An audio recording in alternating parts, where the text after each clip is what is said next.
Si on n'a pas sorti un bouquin avant nos 30 ans, on a un peu raté notre vie, quoi.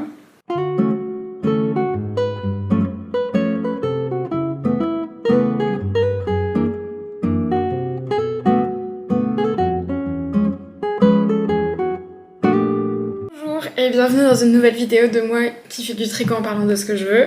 Et aujourd'hui, exceptionnellement, je vais pas tricoter en parlant parce que j'ai commencé un projet trop difficile où je dois me concentrer.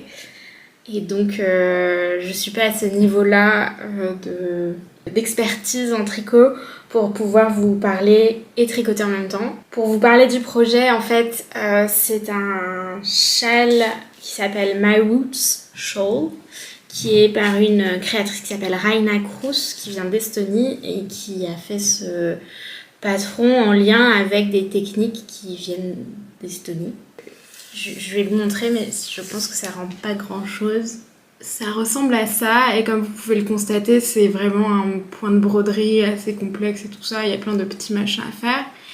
Et donc, je dois lire en fait en permanence une sorte de papier où il y a écrit tous les points que je dois faire. Pourquoi je fais ce châle? C'est parce que je me marie et que la première chose que j'ai fait, et je ne mens pas, comme décision de mariage, j'ai encore rien pris comme décision, c'est j'ai acheté de la laine et j'ai acheté ce patron et j'ai décidé que ça serait une partie de ma tenue pour mon mariage.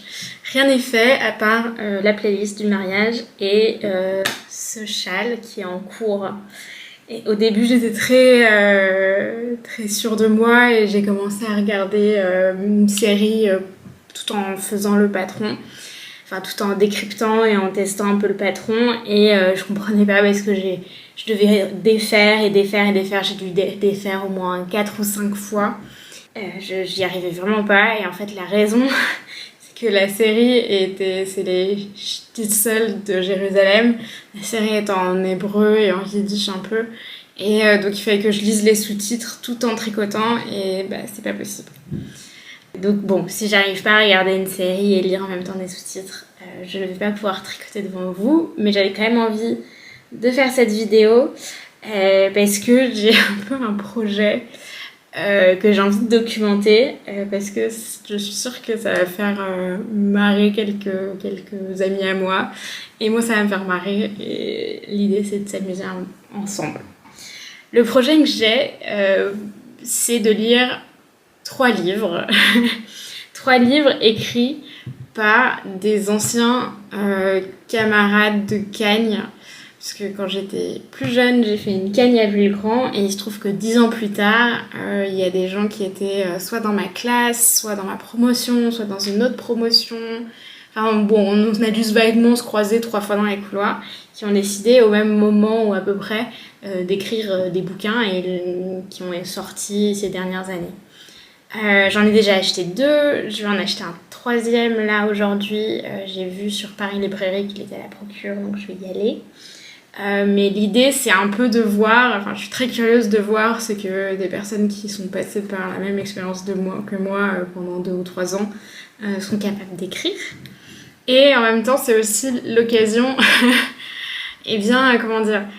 avec cette tendance qu'il y a parmi mes anciens camarades de sortir des bouquins, et avec mes copains, on était en train de se dire putain, si on n'a pas sorti un bouquin avant nos 30 ans, on a un peu raté notre vie, quoi. Et donc je voulais découvrir les bouquins écrits par les gens qui ont réussi leur vie au sein de ma prépa. Donc ce que j'ai déjà devant moi, c'est Tu ne me briseras pas de Camille Versii, qui est exactement de ma promo Bellulo de classe, donc je la connais pas personnellement, je sais juste qu'elle faisait partie de ma promo à Louis le Grand. Donc elle est éditée chez Scrinéo, qui est une maison d'édition indépendante, et ça m'a l'air, en tout cas à la librairie où je l'ai achetée, elle était dans du young adult, donc pas dans la fiction classique, mais plutôt pour les adolescents et les jeunes adultes. J'ai rarement lu des bouquins de young adults parce que au moment du boom de Hunger Games, toutes ces dystopies de young adults et puis la fantasy aussi qui arrive, moi j'étais déjà partie faire une prépa, Déjà, au lycée, c'était très lecture de classiques à fond. Et donc, en fait, je suis totalement passée à côté de cette tendance young adult. Et maintenant, je suis un peu âgée pour lire ce type de bouquin. J'en reparlerai quand je ferai une petite critique. Le deuxième que je suis en train de lire en ce moment, c'est Les Douces, édité chez Grasset, de chez Judith Dacosta Rosa. Et moi, je trouve ça assez impressionnant d'être édité chez Grasset à cet âge-ci. Et je suis en train de le lire en ce moment, donc je vais pas en dire plus, mais c'est un peu un roman d'été avec un mystère, des anciens amis qui se retrouvent et tout ça. Et pour vous donner un peu une différence entre ces deux bouquins déjà, c'est que Camille Versich, je me suis rendu compte qu'elle publiait un bouquin parce qu'un jour j'étais en train de zoner sur TikTok, comme je le fais 2 heures par jour tous les jours, parce que c'est vachement sain pour ma santé mentale de faire ça. Et je suis tombée sur un TikTok d'elle où elle a parlé de son bouquin et elle parlait d'ailleurs aussi justement de son passage par la prépa, de son bac et tout ça. C'est comme ça que j'en ai entendu parler. Et Judith, j'en ai entendu parler déjà parce qu'il y avait un peu des oui-dire parmi mes potes, surtout parce qu'elle elle a eu un petit article dans les pages livres de Elle, le magazine Elle. Donc on voit un peu les différences de profil. Le troisième, c'est un bouquin, je sais plus exactement comment il s'appelle, je vais regarder tout de suite, qui a été écrit par quelqu'un de ma classe, qui a fait ses études en même temps. Enfin voilà, on était dans la même classe, mais qui était très... Je pense que je lui ai jamais adressé la parole, mais il se trouve que c'était un camarade à moi, et qui a écrit donc, ce bouquin qui s'appelle Le syndrome Tom Sawyer. Donc c'est de Samuel Adrian, et je sais pas chez qui il est édité, parce que je vais l'acheter. Donc je vais pas vous en dire plus. Et j'ai l'impression, et d'ailleurs c'est je pense pour ça qu'il est chez la Procure, que c'est un bouquin qui va parler beaucoup de philosophie et aussi de rapport à la religion, à l'absolu, ce qui est toujours intéressant. Donc voilà, 3 choses très différentes. Et voilà mon projet. Je voulais le dire tout de suite. Parler de Cagne et parler de Louis le Grand, c'est toujours un grand moment, parce qu'il y a beaucoup je sais pas, d'aura liée à ce truc. Enfin, j'ai l'impression, même 10 ans plus tard, j'ai l'impression que ça a quand même une certaine aura. Mon but dans cette vidéo, c'est pas de dire... c'est pas de rentrer dans ce discours de la méritocratie et ah oui, si vous voulez écrire un bouquin, il faut tout de suite faire une prépa littéraire. Parce que non, la prépa littéraire, ça vous prépare pas du tout à écrire. Mais ça vous apprend pas du tout l'écriture créative, bien au contraire, le moins créatif le mieux. Donc je fais ça juste parce qu'en fait ça me fait marrer de voir des gens qui ont le même profil que moi à un instant T, évidemment par la suite on a fait des choses différentes, écrire des bouquins et voilà. Mais je veux pas que ça fasse il y ait pas un sous-texte idéologique qui est de célébrer ma formation plus qu'une autre. C'est plus que j'aime bien lire et que ça me fait marrer de les lire. Alors, je vais peut-être commencer par vous parler du bouquin que j'ai fini. Je l'ai fini en une journée, c'est assez rapide à lire, je pense. Je pense que c'est un petit peu moins rapide à lire si on n'est pas un lecteur avide, mais si on est un lecteur occasionnel, peut-être ça va prendre plus de temps, mais moi j'ai le temps en plus en ce moment, donc je l'ai vraiment déglingué en une journée. Et c'est Tu ne me briseras pas. Comme je l'ai dit, c'est du young adult, c'est-à-dire que c'est vraiment une écriture très claire, l'intrigue est très linéaire. Je trouve que c'est vraiment facile à lire.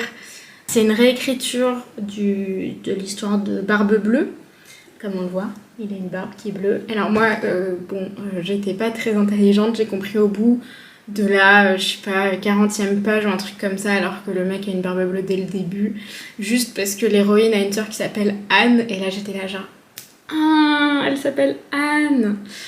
Donc bref, je suis un peu neuneux parfois, et en fait c'est pas mal parce que, dans les points forts, c'est que l'intrigue est vraiment bien portée, il y a toujours des petits retournements de situation, une histoire qui paraissait simple devient complexe. Il y a un peu des retournements de qui est le méchant, qui est le gentil. Et Barbe Bleue, qui est dans le conte de base, vu comme une sorte de gros méchant, dangereux, bizarre et tout, là tout d'un coup devient un personnage assez intéressant dans dans sa situation. On se rend compte qu'en fait c'est pas un grand méchant, quoi. Mais bon, je vous en dis pas plus si vous voulez le lire.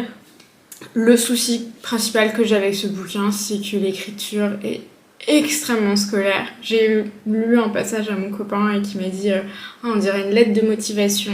Et c'est vrai. Je suis désolée Camille, je sais qu'on a été dans la même promo, je veux pas te...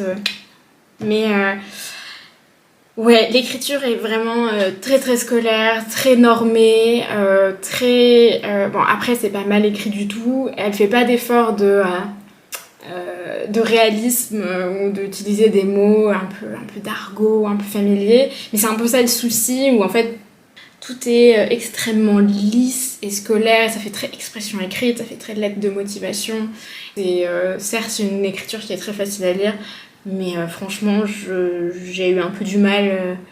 Enfin, j'ai vraiment pas du tout aimé cette forme d'écriture. Après, et là encore, je me répète, c'est pas fait pour moi parce que je suis un peu trop âgée, j'ai un... enfin après il paraît que le young adult c'est un style qui peut plaire au-delà des âges, donc je veux pas si vous lisez du young adult c'est que vous n'êtes pas un jeune adulte je vous en prie mais moi j'ai pas trouvé l'écriture super, mais ce qui est intéressant, mais franchement c'est vraiment le point vraiment de faiblesse principale du bouquin, mais par contre ce qui est vraiment pas mal c'est que, donc comme je l'ai dit, le récit est très bien amené, il y a des rebondissements, il y a des... Voilà, les choses sont jamais telles qu'elles sont, et en même temps elles montrent bien à des moments des... Je trouve que c'est vraiment bien fait, et en plus, donc le deuxième point fort de ce bouquin, c'est que ça parle de problèmes de couple, enfin je sais pas comment dire ça, de problèmes tels que le harcèlement, la manipulation, être en danger vis-à-vis d'une personne à qui on fait confiance, donc voilà, toutes ces choses-là. C'est bien amené, c'est bien décrit, elle montre bien le processus très lent qui est très difficile de se sortir de la coupe de quelqu'un de manipulateur. Donc ça c'est pas mal, enfin après je dis que c'est bien, mais c'est je trouve très pédagogique, donc c'est pas super d'un point de vue esthétique ou littéraire, mais c'est pas mal si je me mets dans la peau d'une mère de famille qui veut acheter un bouquin à un ado ou à un jeune adulte. Enfin moi j'aurais aucun... Enfin je trouve que c'est pas mal pour voilà, acclimater un adolescent ou un jeune adulte à faire attention à l'influence que peuvent avoir d'autres personnes sur leur vie. En gros, ne pas rentrer dans une emprise, ou quand on a été dans une emprise, comment en sortir et tout ça, ça c'est bien, je trouve, d'un point de vue pédagogique, mais pas trop d'un point de vue littéraire et esthétique, où je trouve que ça vient avec ses gros sabots, quoi. Dans l'ensemble, j'ai pas trouvé ça super, mais en même temps, je fais pas partie de la cible. Je pense que, ouais, franchement, ah oui, et puis il y a un truc qui, moi, me rend folle, c'est comme toute l'écriture est très scolaire, très parfaite, très... les dialogues sont dans le même style que le récit, et donc les gens se parlent avec un langage beaucoup trop élevé par rapport à un réalisme du langage. Pour expliciter ça, au lieu de dire, par exemple, moi je rentre quelque part, je demande je peux rentrer, et là dans le bouquin les personnages disent puis-je entrer. Personne ne dit puis-je de nos jours. Enfin si vous dites puis-je, bravo, vous êtes supérieur au commun des mortels, mais franchement c'est pas très réaliste. On se croirait dans un devoir d'expression écrite et qu'à la fin le prof de français va dire non je sais pas, il y a une inversion sujet-verbe quand on pose une question, mettez l'inversion sujet-verbe. Voilà. Bon, je me sens un peu con de descendre le bouquin d'une ancienne camarade de classe, mais bon, je pense que si elle voit cette vidéo un jour dans sa vie, désolée Camille, franchement, je sais pas quoi te dire. Je vais juste donner mon avis. J'espère que tu m'en voudras pas trop. I forgot. There is one more thing. I forgot to tell you about. This is really important. tout début, elle doit un peu introduire les personnages. Et le personnage de Barbe Bleue pose problème parce qu'il a une barbe bleue et qui de nos jours aurait une barbe bleue. Et donc j'ai l'impression qu'elle s'est dit bon bah quelle profession il pourrait bien avoir pour justifier le fait qu'il se teigne la barbe. Et donc elle est tombée sur la solution des professions créatives et donc il travaille dans la com. Et donc dans ce passage où en fait il y a des petits SMS que je vais vous lire, il dit en SMS: je bosse dans la com, j'ai 27 ans. D'où les cheveux bleus. Pour assumer un choix aussi original au bureau, il fallait faire un métier créatif. Du moins, c'est ce que j'imaginais. Personnellement, c'est une carrière qui ne m'attirait pas vraiment. La communication, les publicités affichées sur tous les arrêts de bus ou dans les stations de métro et polluant mon fil d'actualité sur les réseaux sociaux avaient plutôt tendance à m'exaspérer.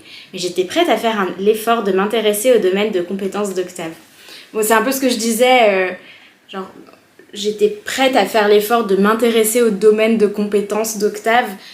Domaine de compétences, ça fait vraiment très scolaire comme manière de parler de son boulot. Et ensuite, ce qui est trop drôle, c'est qu'il se trouve que j'ai 27 ans et je bosse dans la com. Enfin, en tout cas, je bossais dans la com. Et s'il y a bien une chose qui est fausse, c'est de croire que les gens s'habillent de manière rigolote dans la com. Alors bon, certes, là, aujourd'hui, j'ai une jolie petite chemise rigolote, mais je pense que tous les mecs que j'ai croisés dans la com portent le même uniforme, genre t-shirt, basket, jean, avec une casquette, même au mois de décembre, ils portent une casquette. Ou alors un petit bonnet un peu berlinois. Mais dans l'ensemble, ouais, c'est pas parce que tu travailles dans, soi-disant, une industrie créative que tu es très créatif dans ta manière de t'habiller. Et bref, désolée Camille, c'était bien tenté. Mais ouais, ça m'a fait marrer. Donc comme ça, au moins, vous voyez un peu comment elle écrit et pourquoi j'étais un peu mal à l'aise vis-à-vis de l'écriture. Et en même temps, je vois un peu l'effort qu'elle a fait derrière. Donc voilà, donc je vais finir Les Douces de Judith Dacosta. J'ai lu, je pense, une centaine de pages, 150 pages, mais je vais quand même finir de le lire avant de vous en parler. Je vais acheter le bouquin de Samuel et écoutez, je vous retrouve pour une review des deux et je vous dis à tout de suite. Bonjour à tous, me revoilà après une semaine, quelques jours. Et j'ai fini le livre de Judith Dacosta Rosa qui s'appelle Les Douces, donc édité chez Grasset toujours. Je vais essayer d'en parler tout en tricotant un petit peu, donc si je bute sur mes mots, et vous saurez pourquoi. Donc je l'ai lu en quelques jours, en partie parce que je suis en vacances, donc j'ai le temps de rien glander et lire des bouquins. Dans l'ensemble, ça se lit vraiment bien, facilement, c'est super fluide et tout, et en plus de ça, l'intrigue est vraiment bien emmenée, donc on a vraiment envie de savoir la suite. C'est vraiment un page-turner à mon avis. L'intrigue, donc, c'est un mystère. Il y a un groupe de plusieurs filles au lycée, donc Dolores, Bianca et Zineb, qui ont un meilleur ami, Hannibal, et ce meilleur ami disparaît à la fin de la première. Et quelques années plus tard, on retrouve son corps.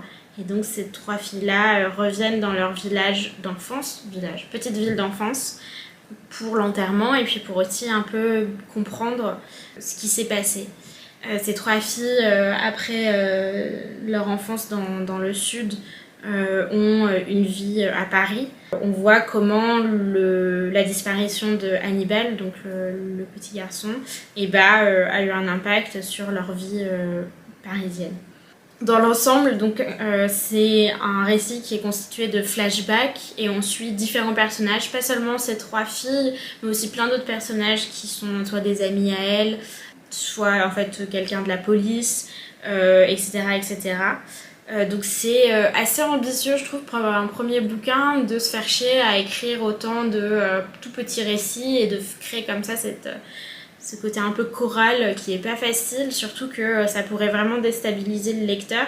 Et finalement, ça se passe pas, ça se lit vraiment facilement malgré justement la complexité de suivre plusieurs personnages, plusieurs moments où il y a des retours en arrière, on comprend pas très bien au début et puis tout de suite on comprend à quel moment on est. Donc vraiment ça c'est très ambitieux pour un premier roman et c'est très bien fait parce que j'ai vraiment été happée par le récit.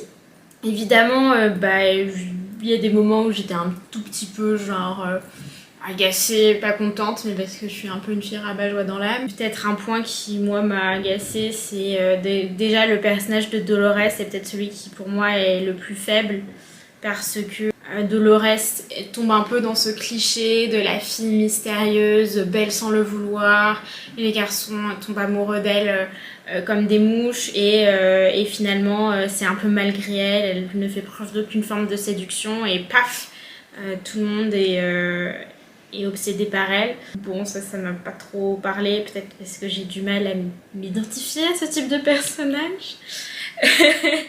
Mais bon, ça m'a un peu... c'est un peu et comme c'est un peu le personnage principal, justement de par le mystère qui l'entoure, ça m'a un peu agacée parce que pour moi, l'adolescence, c'est plus les beaux gosses de Riyad Satouf qu'un défilé Jacquemus, donc ça... C'était un peu le seul truc qui m'a embêtée.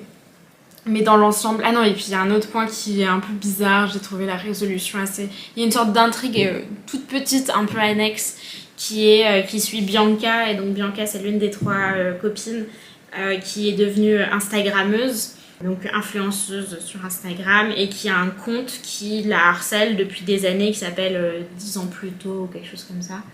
Et on se rend compte à la fin, donc à la fin elle décide de prendre contact avec ce compte en disant mais qu'est-ce que tu me veux, pourquoi tu me harcèles comme ça, et elle se rend compte que c'est genre son ex, et elle prend un café avec son ex, et finalement tout est bien qui finit bien, ils reprennent contact et ils sont trop contents. Moi personnellement, si j'avais un ex qui arrêtait pas de mettre des commentaires horribles sous mes posts Instagram, ça serait pas la résolution de mon histoire personnelle. C'est Bianca qui retrouve son harceleur des réseaux sociaux et elle dit, et le narrateur dit bien sûr qu'elle lui pardonnait, alors il s'était mis à parler plus vite encore sans s'arrêter pendant si longtemps que les serveurs du Café de France avaient empilé les chaises et les tables de la terrasse autour d'eux et qu'ils étaient rentrés ensemble chez Bianca pour s'asseoir sur son lit et parler encore. Il parlait toujours le lendemain soir quand il était rentré chez lui pour qu'elle puisse dormir un peu avant l'enterrement d'Hannibal, mais il avait promis de revenir la voir. Bianca n'était pas impatiente, elle savait bien qu'un jour il aurait terminé de se dire tout ce qu'il pouvait se dire et qu'alors Raphaël se pencherait sa tête vers elle et qu'il l'embrasserait. On parle du mec qui vraiment la fait chier pendant tout le bouquin et à chaque fois qu'elle poste une photo, il lui met un commentaire horrible. Hein. Je dis pas qu'il faut que les romans aient une sorte de morale et que je dis pas que ça donne un mauvais exemple ou quoi que ce soit. Je trouve juste ça pas très vraisemblable en fait, plus qu'autre chose. Et bizarre en fait. En fait j'ai l'impression que Judith veut un peu à la fin du bouquin résoudre toutes les intrigues qu'elle a créées. Et elle veut un peu que tout est bien qui finit bien pour à peu près tout le monde. Je vous spoil parce que voilà, mais en même temps je trouve que t'es pas obligé en fait t'es pas obligé d'avoir une résolution heureuse et efficace à chaque fois. Dans ce cas-là, c'est pas efficace. Voilà. Donc voilà, il y a un peu ce côté où finalement il y a un certain angélisme parfois qui prime, mais dans l'ensemble c'est vraiment super. Ça parle bien aussi de qu'est-ce que ça veut dire de grandir quand on est une fille. Ça parle bien aussi de trouver sa voie et tout ça, c'est super. Et c'est une super lecture à avoir au bord de la plage, au bord de la piscine, à siroter un petit cocktail, boire ça, penser à ses amours de jeunesse et tout ça, enfin super roman. Et donc dans l'ensemble je suis vraiment très surprise et très impressionnée de la qualité du truc à l'âge qu'a Judith, parce que j'ai découvert qu'elle avait 24 ans et qu'en fait elle est... 2 promos au-dessous de moi, je dirais, quelque chose comme ça. Donc il y a peu de chances qu'on se soit croisés. Et voilà, c'est un récit complexe, qui parle de choses assez complexes d'ailleurs, et qui le fait pas mal. Et bref, bravo Judith, si tu passes par là, ça m'a beaucoup plu. Donc voilà pour les douces. Et donc Et donc je suis allée à la procure pour me procurer le bouquin donc, de Samuel Adrian qui s'appelle Le syndrome Tom Sawyer. Donc Samuel Adrian, contrairement à Judith, il était dans ma classe.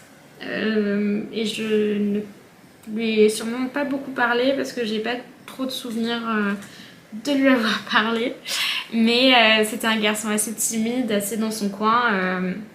Et puis bon, quand on est en prépa, on n'est pas là pour se faire des amis, donc je peux le comprendre. Pour la petite histoire, quand il est parti de prépa, il y avait cette rumeur persistante qui était qu'il était devenu employé des pompes funèbres. Ce qui était assez étonnant parce que la prépa littéraire c'est pas ce qu'on fait après d'habitude, donc il était dans notre top des métiers les plus saugrenus qu'on peut faire après une prépa littéraire. Donc bref, c'était un garçon très mystérieux qui avait eu une histoire assez mystérieuse après la prépa, et le problème c'est qu'on n'arrivait pas à trouver d'où venait la rumeur, qui nous l'avait dit à l'origine, et on ne trouvait pas sur Google les informations qui permettraient de corroborer cette rumeur.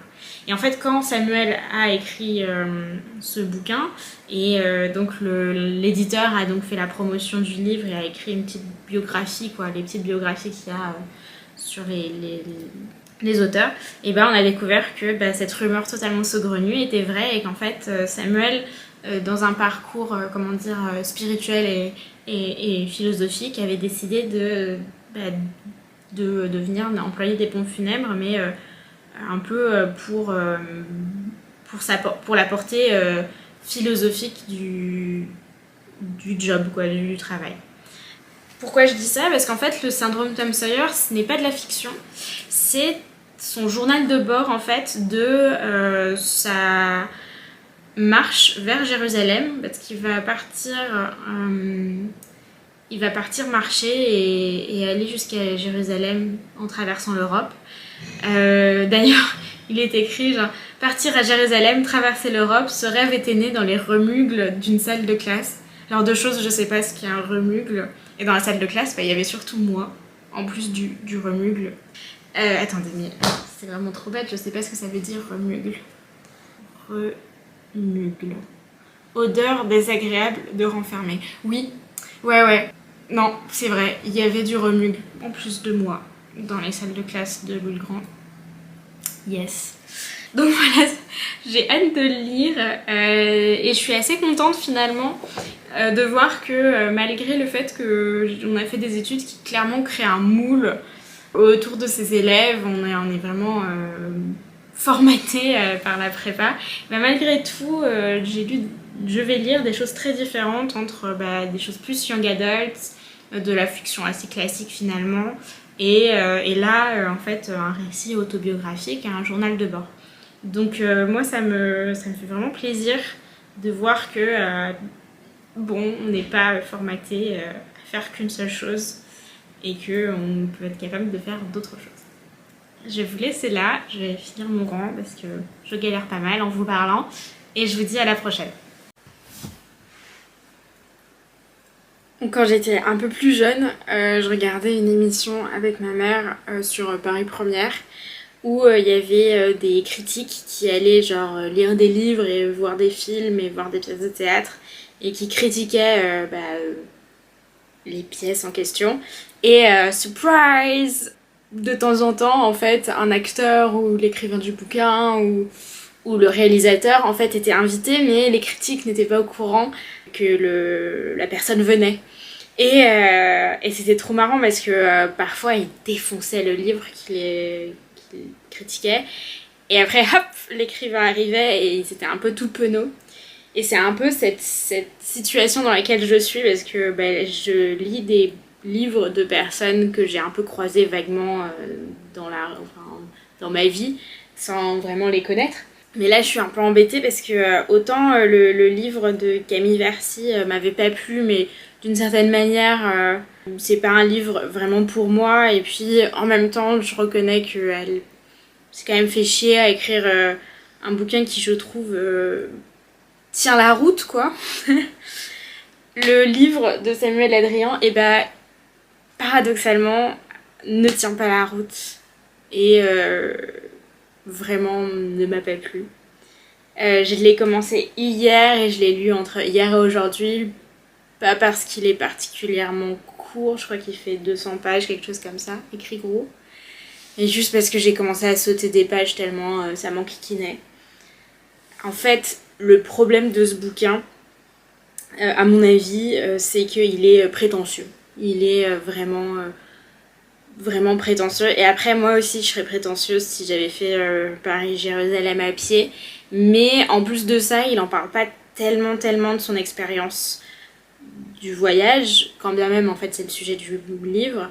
Parce que le sujet du livre, c'est lui, Dieu, la religion, et en fait son manque de croyance, le fait qu'il ne croit plus en Dieu et que ça le rend malheureux. Et c'est un peu difficile de faire la critique de ça parce qu'en finalement, contrairement à de la fiction, là on parle de finalement sa vie personnelle. Mais vraiment ce bouquin m'a pas du tout plu. Et je l'ai trouvé extrêmement raté par rapport à l'expérience que Samuel a vécue. Dans le sens où il a rencontré plein de gens, il a fait plein de choses, il a fait quelque chose qui a été vraiment dur. Et il en ressort en fait des platitudes et un discours qui est fait d'une mélopée de phrases pontifiantes et de lieux communs. Et en fait, l'autorité de son voyage, son voyage va lui donner une autorité pour dire des choses qui sont, moi, à mon avis, de l'ordre d'une évidence profonde. En même temps, une certaine forme de mépris, à mon avis, des gens qu'il a rencontrés. Alors peut-être que c'est moi qui commence à me faire des idées, parce que comme j'ai pas du tout aimé le bouquin, et j'ai l'impression qu'en plus de ça, il a été méprisant, alors qu'en fait, le bouquin dit pas tellement ça. Mais j'ai quand même eu l'impression de Samuel ayant cette posture d'intellectuel lucide. Oh, je suis tellement lucide, les gens autour de moi ne sont pas au courant qu'ils vivent une vie absurde et moi dans mon expérience je sais mieux que finalement ils sont des moutons, et donc il y a cette vision comme ça des gens comme des moutons. Et par exemple, un exemple de lieux communs qui sont la critique du touriste. Bah ouais, tout le monde critique les touristes. Enfin, on a beau être touriste, on se rend bien compte que c'est un peu honteux de faire du tourisme et que c'est faire preuve voilà, d'être un mouton. On se retrouve dans des lieux sains à vouloir un peu se cultiver et on se retrouve entre touristes et on est des gros débiles en touriste. Et lui, il a genre, oh, c'est touriste. Ils ne se rendent pas compte de la vacuité de tout ça, de leur expérience, et t'es là genre mais les gens font ce qu'ils peuvent. On fait ce qu'on peut pour essayer de découvrir un petit peu le monde, et il y a cette impression comme ça de jugement pontifiant, et qui est en même temps de l'ordre du lieu commun. Ouais, le tourisme c'est pas glamour, c'est pas sexy, les touristes ils sont nuls, ok, très bien, bravo.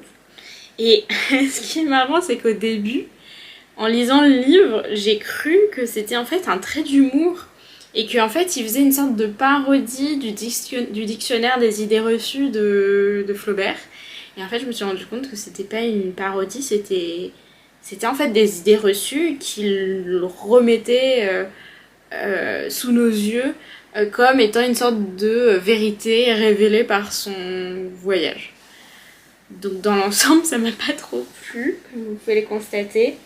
Et à mon avis, en fait, plus généralement, moi je suis pas une grande friande de la littérature de voyage, justement à cause de ce travers qui est que parce que la personne fait un voyage qu'on n'arrivera pas à faire et se met sur une posture supérieure à celle de touriste, et il se permet de dire des choses qui sont de l'ordre de la platitude. Mais ils nous le vendent comme une sorte de trucs super stylés, quoi. Donc dans l'ensemble, ça m'a pas trop plu, je me répète. Et en plus de ça, c'est dommage, c'est réellement dommage. Je trouve que c'est vraiment triste parce que, à mon avis, il a vu des choses et appris des choses et découvert des endroits qui mériteraient d'être mis en valeur et d'être racontés de manière plus moins prétentieux et en fait faire la part belle à ses expériences et à la place de ça, et ben il répète toujours les mêmes poncifs sur le fait qu'il croit pas en Dieu et que c'est terrible. Un sujet qui moi m'intéresse pas parce que je crois pas en Dieu et je trouve ça plutôt pas difficile. C'est pas un truc qui m'empêche de vivre en tout cas, mais là vraiment c'est trop dommage quoi. Il y a des passages où quand même il se retrouve sur il se retrouve en Grèce et il passe la nuit dans un camp de réfugiés. Je suis sûre que les personnes sur place ont des choses à nous apprendre, des histoires à nous raconter, et à la place de ça, et ils racontent comment finalement on est tous contraints à cette posture d'attente et d'absurdité de l'existence, à regarder la télé et à utiliser de la pornographie.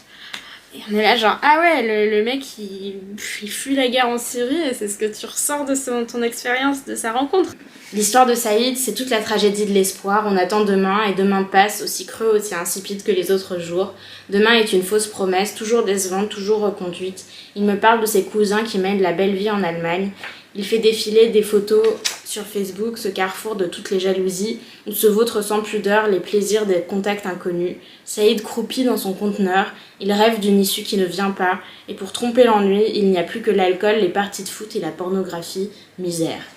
Et ça, en fait, c'est un passage qui montre bien un peu le souci que j'ai avec ce bouquin, qui est que, clairement, Samuel plaque ses propres problèmes sur Saïd, enfin, sur tous les personnages qu'il rencontre, où Saïd vit dans une pauvreté affreuse, il fuit la guerre, bref, certes, il est dans une position d'attente, mais c'est ça que Samuel va prendre, il va prendre la position d'attente et il va plaquer un peu ses propres problématiques, qui est que faire jour après jour, comment donner un sens à cette attente, quoi. Et oui, puis la référence à la pornographie, moi je trouve pas ouf, hein, je vois pas ce qu'elle vient faire là. Et en fait, ce qui est trop drôle, c'est qu'en ce moment, je lis aussi... Ce qui est marrant, parce que finalement, c'est un peu les mêmes problématiques, c'est Mémoire d'une jeune fille rangée de Simone de Beauvoir, dans le sens où elle a à peu près le même âge, et elle ne croit plus en Dieu, et en fait, toute sa famille croit en Dieu, donc c'est un peu différent, et à ce côté où elle a toute cette pression, et elle est très malheureuse à cause de cette pression. Mais quand elle commence ses études à la Sorbonne, elle rencontre Simone Weil, donc pas la femme politique et la rescapée d'Auschwitz, mais Simone Weil avec un W, donc la philosophe. Elle raconte leur entrevue un peu ratée. Une grande famille venait de dévaster la Chine et on m'avait raconté qu'en apprenant cette nouvelle, elle avait sangloté. Ses larmes forcèrent mon respect plus encore que ses dons philosophiques. J'enviais un cœur capable de battre à travers l'univers entier. Je réussis un jour à l'approcher. Je ne sais plus comment la conversation s'engagea. Elle déclara d'un ton tranchant qu'une seule chose comptait aujourd'hui sur Terre, la révolution qui donnerait à manger à tout le monde. Je rétorquai de façon non point péremptoire que le problème n'était pas de faire le bonheur des hommes, mais de trouver un sens à leur existence. Elle me toisa. On voit bien que vous n'avez jamais eu faim, dit-elle. Nos relations s'arrêtèrent là. Et c'est un peu ça, ce que je reproche à Samuel Adrien, c'est que il est là en train de chercher le sens de la vie et il est entouré de gens qui veulent juste manger, quoi, qui veulent juste survivre. Et ouais, ça marche pas très bien. Et donc dans l'ensemble, moi ça m'a vraiment pas plu à cause de ça, le côté où finalement c'est un projet qui aurait pu être vraiment stylé. Et qui l'a pas été, à mon avis. Quelle conclusion donner après cette dernière lecture qui m'a quand même laissée plutôt songeuse. Et donc je vais conclure parce que j'ai pas trop fait de conclusion, celle que j'ai faite hier était pas ouf. Donc pour conclure, il y a cette interview de Serena Williams qu'elle a fait il y a quelques temps, à l'époque où en fait une de ses collègues, Naomi Osaka, avait décidé de ne pas aller à parler à la presse et elle avait reçu une amende pour ne pas être allée parler à la presse après un match. Et Serena Williams donnait comme conseil à Naomi Osaka à travers la presse en disant moi ce qui m'apaise et ce qui me rassure quand je dois parler à la presse, c'est que je sais que aucune personne dans l'assemblée ne peut faire ce que je fais. Et c'est la conclusion que je veux dire aujourd'hui, dans le sens où moi je les ai pas écrits ces bouquins. Je suis juste une lectrice Et c'est vraiment marrant comme expérience parce que d'un côté, comme ils ont à peu près la même expérience que moi à un moment, on a eu 2-3 ans en commun, et bien j'ai un rapport plus actif à ma lecture dans le sens où je suis d'égal à égal avec l'auteur, ce que je n'ai pas par exemple avec Simone de Beauvoir où d'une certaine manière je l'ai mis un peu sur un piédestal. Et l'autre point, c'est le point de critique, parce que en fait c'est la première fois que je fais une critique en vidéo. J'ai déjà écrit des critiques sur genre Sens Critique, mais ça en reste là. Et c'est vraiment là, à l'inverse, une expérience assez bizarre où je me dis que l'un des trois ou plusieurs des trois vont voir cette vidéo et à chaque fois, et ben, c'est un peu gênant. Donc voilà, si vous me regardez, j'espère que la vidéo vous a plu. Et donc je vais finir cette vidéo avec quelques questions qui est: est-ce que vous pensez qu'il faut que je lise d'autres bouquins, d'autres livres? Quelles sont vos lectures de vacances? Parce que clairement moi j'en ai besoin, j'ai pas tellement de... Je vais bientôt finir Simone, donc il faut que je trouve autre chose. Donnez-moi des recommandations de lecture en fait, je crois que c'est ça dont j'ai besoin. Et si vous êtes arrivé jusque là dans la vidéo, et ben merci beaucoup, c'est très gentil. Il y a de grandes chances que vous êtes un de mes parents ou des amis de mes parents, donc coucou. Et je vous souhaite une bonne journée et à la prochaine. Salut!